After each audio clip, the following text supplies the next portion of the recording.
చెప్తున్న విషయం, మీరు మీ ఉన్న అక్కడ ఉన్న ఎవరైతే దైవజనులు ఉన్నారో మిమ్మల్ని ఫాలో అయ్యే వాళ్ళకి ఈ విషయాలు చెప్పటం కోసమే ఈ మీటింగ్. అంతేగాని మీకు తెలియంది ఏం లేదు, మీకు అన్నీ తెలుసు, బాధలు తెలుసు, సమస్యలకు పరిష్కారాలు తెలుసు. ఇవన్నీ కూడా ఒక క్రమ పద్ధతిలో మళ్ళీ మరొకసారి మనం డిస్కస్ చేసుకుందాం. అందువలన నేనేంటంటే ఇది ఒక స్పీచ్ లాగా నేను ఇవ్వదలుచుకోలేదు. సో ఈ కార్యక్రమానికి నన్ను పిలిచినందుకు, ఆర్గనైజ్ చేసినందుకు వేదిక మీద ఉన్నటువంటి బాబ్జీ గారికి, అలాగే జార్జ్ గారికి, సాంబా గారికి, రాజ్ కుమార్ గారికి, జెసికా గారికి, మరి నా సహచరుడు, నాతో పాటు ఈ ఉద్యమంలో పనిచేస్తున్నటువంటి మరి ప్రొఫెసర్ ఎన్ఐటి పాల్ గారికి, మరి పాస్టర్స్కి, మీడియా మిత్రులందరికీ శుభాభివందనాలు. ఏంటంటే మనం ఈ రోజున ఎట్లా ఉందంటే దేశంలో పరిస్థితి, దేశాన్ని పాలించదలుచుకున్నప్పుడు ప్రజల్ని విడదీసి లేదా విడిపోయి ఉన్న ప్రజల్ని మరింత విడదీసి వాళ్ళ మధ్య విభేదాలు సృష్టించి గ్రూపులు తయారు చేసుకుని ఒక వర్గం వైపు ఉంటూ ఇంకొక వర్గాన్ని వెంటాడుతూ వేటాడుతూ వేధిస్తూ పాలన చేయాలనేది ఇప్పుడు పాలకుల యొక్క ఉద్దేశం. ఇది ఇప్పటిది కాదు, ఈ రకమైన ఉద్దేశాలు ఇప్పటి నుంచి లేవు, వేల సంవత్సరాలుగా ఉన్నాయి. ఎందుకంటే అణచివేత కార్యక్రమం ద్వారానే వెట్టి చాకిరీ చేయించుకుని కొన్ని కులాలు ఈ రాష్ట్రాన్ని, దేశాన్ని, ఓళ్ళని ఏలుతున్నాయి కూడా. వాళ్ళ సిద్ధాంతం అదే. ఆ సిద్ధాంతాన్ని మనువాదం అని అంటారు. మనువాదం అంటే నిచ్చెన మెట్ల కులాలనిగా విభజించి ఒక కులం మీద ఇంకో కులం పెత్తనం చేసేటువంటి కార్యక్రమే మనువాదం. దాన్ని బ్రాహ్మణవాదం అంటారు, మనువాదం అంటారు. మనం అనాల్సింది ఏంటంటే అది కుల రాజ్యాంగం. మనకు ఒక రాజ్యాంగం ఉంది, భారత రాజ్యాంగం, అంబేద్కర్ చేతుల మీదుగా తయారైనటువంటి రాజ్యాంగం ఉంది. ఓ పక్క ఆ రాజ్యాంగం ఉంటే ఇంకో పక్క కుల రాజ్యాంగం ఉంది. ఈ రాజ్యాంగం రాకముందు నుంచి, భారత రాజ్యాంగం రాకముందు నుంచి ఆ కుల రాజ్యాంగం నడుస్తుంది. ఇప్పుడు ఆ కుల రాజ్యాంగమే ఇన్ని బాధలకి ఇంతమందిని గురి చేస్తాం. దేశంలో ఇప్పటివరకు ఏం చేశారంటే, ఇప్పుడు కులాల వారీగా జనాల్ని వేధిస్తూ వాళ్ళని దోపిడీ చేయటమే కాకుండా మతాన్ని వాడుకుంటున్నారు. ముస్లింల మీద వ్యతిరేకత సృష్టించి ముస్లింలు, హిందువులు అని చెప్పి గొడవలు సృష్టించి వర్గాలుగా చేసి, మరి రామాలయం అని చెప్పి రామాలయం పేరణ ఉద్యమాలు నిర్వహించి వాళ్ళ పనులు వాళ్ళు చేసుకుంటూ పోయారు. ఉన్న పరిస్థితులు ఏంటి, ప్రజలకు ఏం జరుగుతుంది అనే దాన్ని నేను ఆలోచిస్తున్నాను. అయితే ఇప్పుడు వాళ్ళకి దొరికింది క్రిస్టియన్ మతాన్ని మీద పడ్డారు. ఇప్పుడు క్రిస్టియన్ మతం సౌత్లో వాళ్ళకి పెద్దగా దొరకట్ల, ఏది అది సౌత్లో పట్టు దొరకట్లేదు కాబట్టి ఇక్కడ క్రిస్టియానిటీని వాడుతున్నారు. క్రిస్టియానిటీని వాడి క్రిస్టియన్ వ్యతిరేకమైనటువంటి రాజకీయాలు చేయాలనే ఉద్దేశంతో వాళ్ళు చూస్తున్నారు. ఇది ముందు మనకు అర్థం కావాలి. అయితే ఏం చూసినా, ఎలా చూసినా అసలు రాజ్యాంగం ఏంటి? మన భారత రాజ్యాంగం ముందున్న రాజ్యాంగం కుల రాజ్యాంగం. ఈ కులాలు మతాన్ని వాడుకుంటున్నాయి. ఇంతకుముందు దాన్ని మనం ఎలా చూస్తున్నామంటే దీన్ని మత వివక్ష కింద చూస్తున్నాం. మత వివక్ష అనుకుంటున్నాం. ఇది మత వివక్ష కాదు, ఇది మతం పేరున చేసే కుల వివక్ష. మతం పేరున చేసే కుల వివక్ష. ఇక్కడ మూలమైంది ఏంటి? మతమా కులమా? కులమే మూలం. ఇది మనకు అర్థం కావాలి. అంటే ఈ కులస్తులు మాలమాదిగలైతే, క్రిస్టియన్లు అయితే వీళ్ళని ఎలా వంచాలా? మొన్నటి వరకు వర్గీకరణ ద్వారా ఇద్దరిని రెండు గ్రూపులు, రెండు కులాలను విడదీశారు. విడదీసి ఒక కులం ఓట్లని ఒక పార్టీ పంచుకుంటే ఇంకో కులం ఓట్లని ఇంకో పార్టీ పంచుకుంది. ఇప్పుడు ఇద్దరినీ కలిపి విడదీసి నాకు ఇప్పుడు ఏం చేస్తున్నారు? మతాన్ని వాడుకుంటున్నారు. మతాన్ని వాడుకుని వాళ్ళని వెంటాడుతూ మిగిలిన వాళ్ళని, అంటే హిందువులను కానీ ఓట్లను గుంజుకునేటువంటి కార్యక్రమం జరుగుతుంది. ఇది హిందువులు కూడా గ్రహించాలి. అది గ్రహించాను కాబట్టి నేను ఈ మీటింగ్కి వచ్చాను. ఎందుకంటే ఇది మత వివక్ష కాదు. ఫస్ట్ మనకు ఆ క్లారిటీ రావాలి. కుల వివక్షే.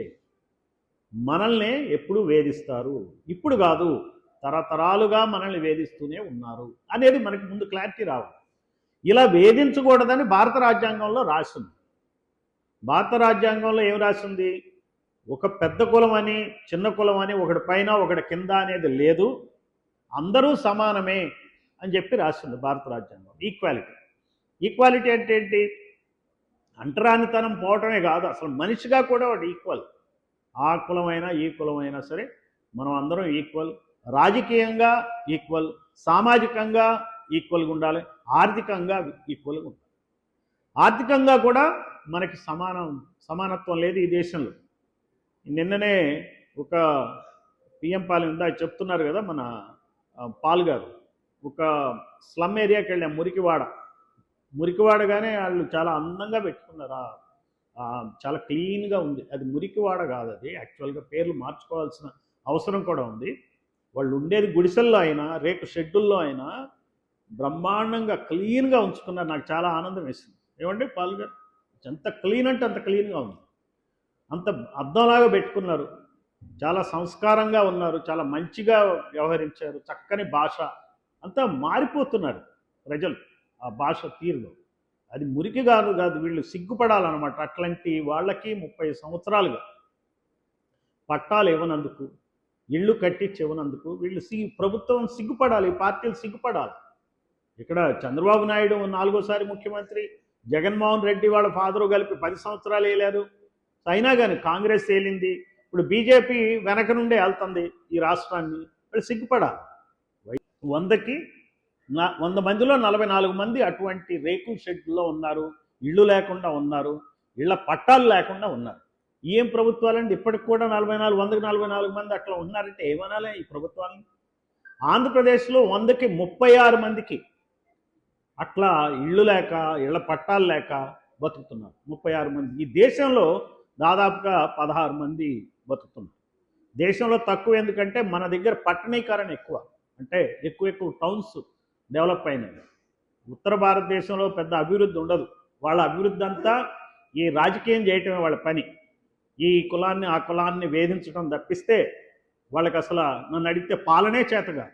ఢిల్లీలో ఉన్న వాళ్ళకి ఈ ప్రజల్ని ఏలటమే రాదు. వాళ్ళకి అసలు ఏలాల్సింది పోయి, ప్రజలకు మేలు చేయాల్సింది పోయి కీడు చేస్తారు. అసలు మనకు ప్రభుత్వాలు ఉన్నది మనకు మంచి చేయాలా, లేకపోతే మనకు రోజు తలనొప్పులు తేవాలా? నాకు చెప్పండి. చర్చికి వెళ్తే ఫోటో తీసి ఉద్యోగస్తుల్ని సస్పెండ్ చేస్తున్నారు. తిరుపతిలో 7 మందిని సస్పెండ్ చేశారు. చర్చికి వెళ్ళారని ఫోటోలు తీసి వాడు సస్పెండ్ చేస్తున్నారు. అది ఎంత అన్యాయం చెప్పండి. చర్చికి వెళ్ళాడని ఫోటో తీసి సస్పెండ్ చేస్తున్నారు. ఏం ప్రభుత్వాలండి, ఏం వ్యవస్థలు ఇవి? సో అంటే ఏంటి? ఇది క్లియర్గా వేధింపులు అన్నమాట. ఈ ప్రభుత్వాలు మనకి పనిచేయటానికి కాదు ఉంది. ఈ ప్రభుత్వాలు మనల్ని దోపిడీ చేసుకోవటానికి ఉన్నాయి. ఈ పార్టీలు మనల్ని దోపిడీ చేసుకోవటానికి ఉన్నాయి. ఏదైనా అంతే. మనం ఎట్లా తయారైనామంటే, అరే బాబు పాలన ఎట్లుంది, వచ్చేసారి జగన్ తెచ్చుకుంటే గొడవ వదిలిపోద్ది అనుకుంటున్నాం. అదేదో అన్నట్టుంది. ఏ రాయి అయినా ఒకటే, పళ్ళోడు కొట్టుకోవటానికి. ఏ రాయి అయితే ఏంటి చెప్పండి? 2 రాళ్ళు ఒకటే. చాలామంది బాధ కూడా పడ్డారు జగన్ ఓడిపోయినప్పుడు. వాళ్ళ గురించి మనం బాధపడటం ఏంటండి? మనల్ని బాధ పెట్టే వాళ్ళ గురించి బాధలు పడటం ఏంటి? నాకు అర్థం కాలే. అసలు మన రాజకీయ అవగాహన ఎక్కడుంది? మనం ఏం తెలుసుకుంటున్నాం ఈ సమాజం గురించి? మరి ఇంతవరకు ఇన్ని జరుగుతున్నా, క్రైస్తవులకు నష్టం జరుగుతున్నా, జగన్మోహన్ రెడ్డి ఏమైనా బయటకు వచ్చి మాట్లాడాడా? మరి జగన్మోహన్ రెడ్డే కోరుకుంటే ఏంటి అన్నట్టు అర్థం? జగన్మోహన్ రెడ్డికి ఏం అవసరం? ఆయన రెడ్డి కాబట్టి రాడు. ఆయనకి ఏం పని ఉన్నది? ఏదన్నా 10 మెడికల్ కాలేజెస్ ప్రైవేటైజ్ చేస్తా అంటే ఏం చేశాడు ఆయన? ఎవరు కొనొద్దు, అవి తీసుకోవద్దు, నేను వస్తే రద్దు చేస్తా అన్నాడు.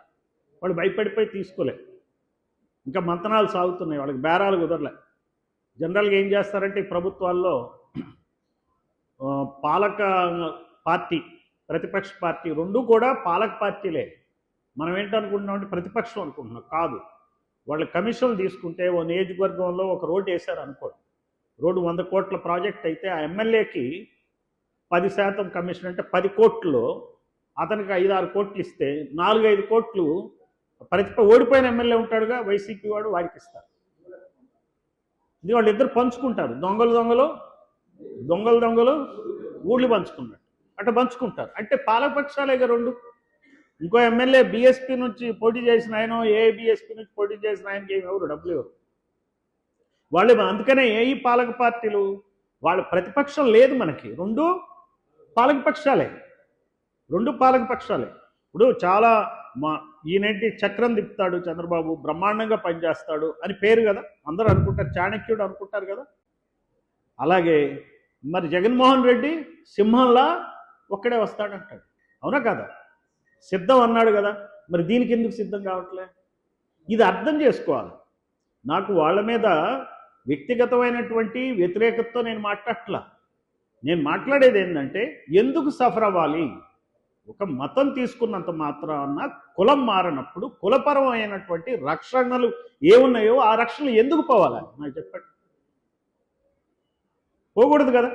కులపరంగానే చూస్తున్నారుగా, మాలలుగానే చూస్తారు. క్రిస్టియన్ అయినా, హిందూ అయినా, ముస్లిం అయినా మాలే అంటారు, వేరే అంటారండి ఏమన్నా? మాదిగే అంటారు, కుమ్మరిని కుమ్మరే అంటారు. మారిపోయి వెంటనే మార్చుతారా? రెడ్డిని రెడ్డే అంటారు, చౌదరిని చౌదరే అంటారు కదా. ఆ గౌరవాలే ఇస్తారుగా. చౌదరికి ఇచ్చిన గౌరవం, రెడ్డికి ఇచ్చిన గౌరవం మనకి ఇవ్వరు కదా. అందులో అనుమానం ఏమైనా ఉందా? వాళ్ళకి ఇవ్వకపోగా మనకి ఇవ్వాల్సిన అవసరం లేదని కూడా మనం అనుకుంటాం, అవునా కాదు? మనకి ఎక్కడ మాట్లాడిండు మంచిగా, చాలే అనుకుంటాం. మనం భుజమే చేయేశాడని ఆనందపడతాం. దాని వాట్సాప్ గ్రూపుల్లో ఆ ఫోటోలు షేర్ చేస్తాం, ఇప్పుడే కలిశాను అని. వాళ్ళ అన్న కంగ్రాచులేషన్స్ అంటాడు. సో ఈ రకమైనటువంటి మన కుల బానిసత్వంలో ఉన్న ఇది మనకు అర్థం కావాలి. ఇది అర్థమైనప్పుడు, మీరు తెలుసుకున్నప్పుడు, ఈ కోణంలోంచి మీరు సమస్యల్ని అధ్యయనం చేస్తే, స్టడీ చేస్తే, ఏ సమస్యకైనా మూలం కులమేరా బాబు. ఈ కులాల పేరు, మతం పేరు చెప్పి చీల్స్తాయి మనల్ని. హిందూ మతం అని, క్రిస్టియన్ అని, ముస్లిం అని అంటూ ఉంటారు. అవన్నీ పైకి అనే మాటలే, కానీ లోపల మాత్రం ఉన్నదల్లా కులమే ఉంది అనేది మనకు అర్థం కావాలి. మూల సూత్రం కులమే, మన బాధలకి మూలమైంది కూడా కులమే. అందులో భారతదేశంలో అసలు ఉన్న ఏదైతే చాలా దారుణమైన వ్యవస్థ ఏంట్రా అంటే కుల వ్యవస్థ. అంతకన్నా దారుణమైన వ్యవస్థ లేదు. ఐఏఎస్ అయినా, ఐపీఎస్ అయినా అందులో కులమే పాత్ర పోషిస్తుంది, వేరేది పోషించదు. సో అందువల్ల ఈ సబ్జెక్ట్ ఈ రకంగా కనుక మనం ఆలోచిస్తే ఈ విషయాన్ని మనం ప్రజలకు చెప్పాల్సిన అవసరం ఉంది. దాదాపుగా 100 మంది వచ్చారు. 100 మంది అంటే మీరు ఒక 100 మందికి కనుక దీన్ని చెప్పగలిగితే, 100 మందికి చెప్పగలిగితే దాదాపుగా 10,000 మందికి, 1000 మందికి సమాచారం వెళ్తుంది. 100 × 100 అంటే ఎంతండి? 10,000 మందికి వెళ్తుంది. 10,000 మంది వాట్సాప్ గ్రూపుల్లో పెడితే 1,00,000 మందికి వెళ్తుంది. 1,00,000 మంది మళ్ళీ వాట్సాప్ గ్రూపుల్లో పెడితే ఏయో జోకులేసి అది పెట్టి ఇది పెట్టి రంజాన్ శుభాకాంక్షలు, సంక్రాంతి శుభాకాంక్షలు, క్రిస్మస్ శుభాకాంక్షలు, లేకపోతే ఆ పుట్టినరోజు, ఈ పుట్టినరోజు, హ్యాపీ బర్త్డే